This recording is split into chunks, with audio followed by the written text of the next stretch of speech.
If it's not going to bless you, why do you want it around you?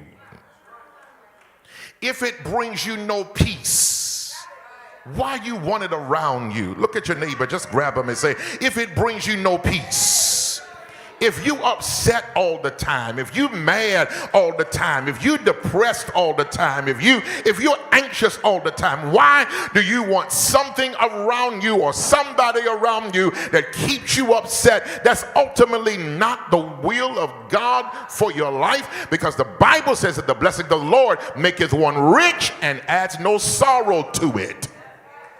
If it brings sorrow to my life, it is not God.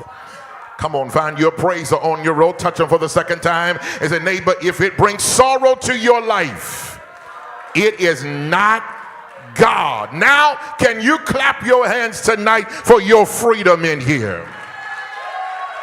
Oh, come on, y'all making me work. Can you clap your hands tonight? Open your mouth for your freedom, because God is about to free you from your own thoughts.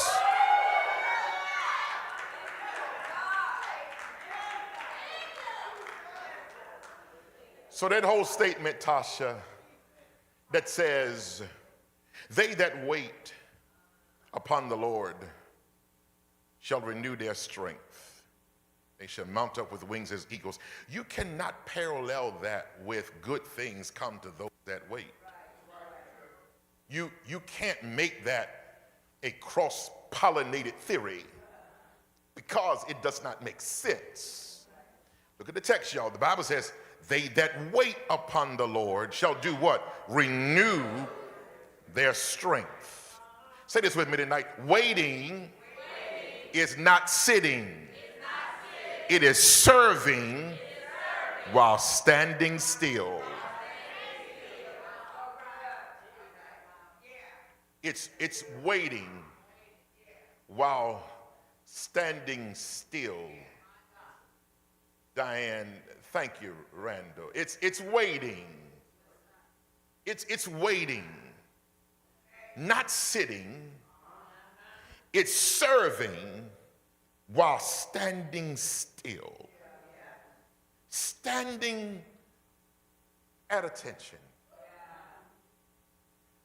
Years ago, I'm dating my age, there would be that would come across TV, and it would last for a long time, and it said, please stand by. I didn't know what that meant. I thought it meant stand in front of the TV.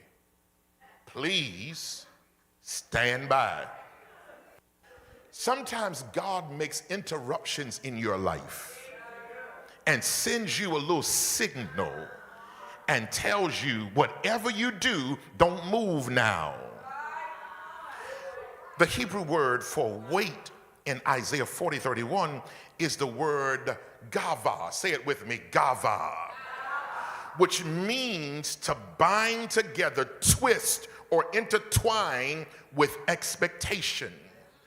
This means waiting is not inactivity.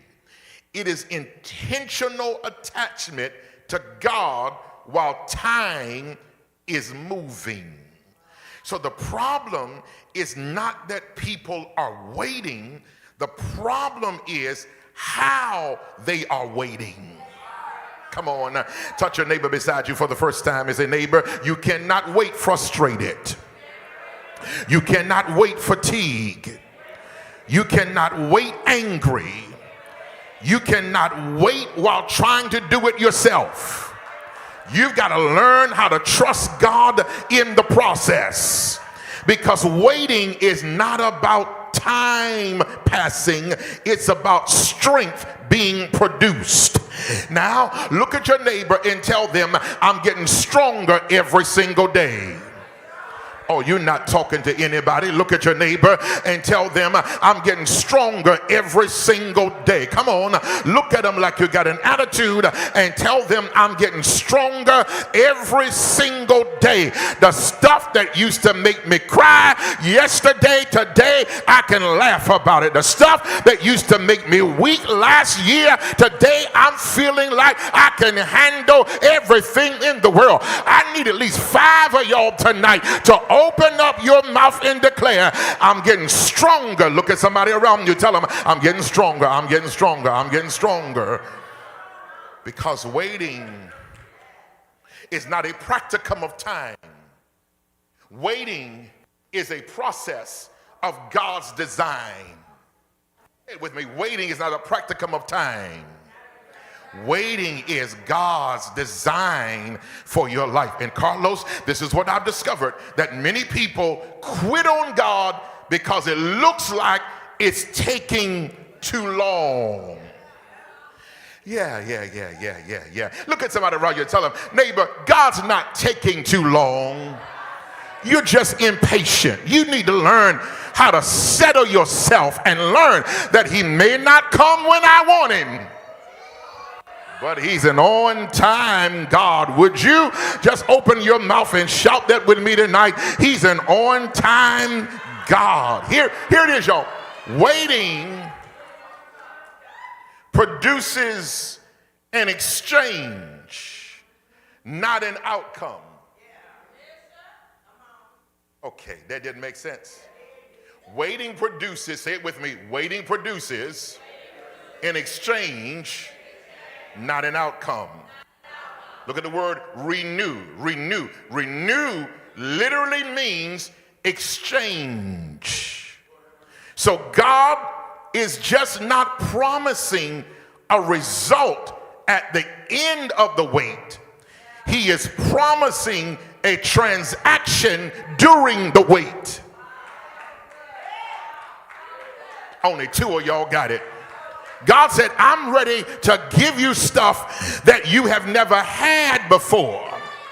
I'm trying to exchange your sorrow for joy. Y'all quiet. I'm trying to give you a praise in the midst of your hurt. I'm trying to give you a holler in the middle of your hurt.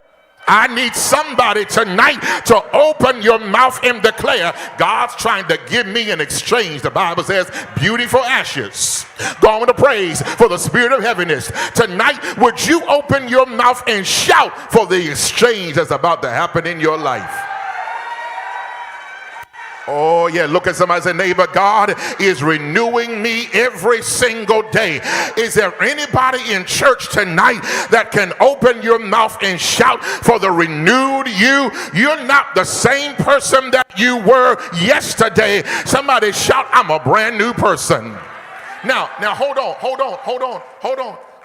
This is a trip part about this, y'all. Here it is, y'all. If I am being renewed every single day, Sylvia, that means that the only person that I'm in competition with is the person that I was yesterday. Come on, look at your neighbor and say, neighbor, you don't intimidate me. You think I'm scared of you? No, I just have not come into my best me yet, but I'm on my way. I am a work in progress, and every single day God is making me over. Is there anybody tonight that can open your mouth and declare, he is making me over? I am renewed every single day. New mercies I see every day. Open your mouth and holler for the renewed you.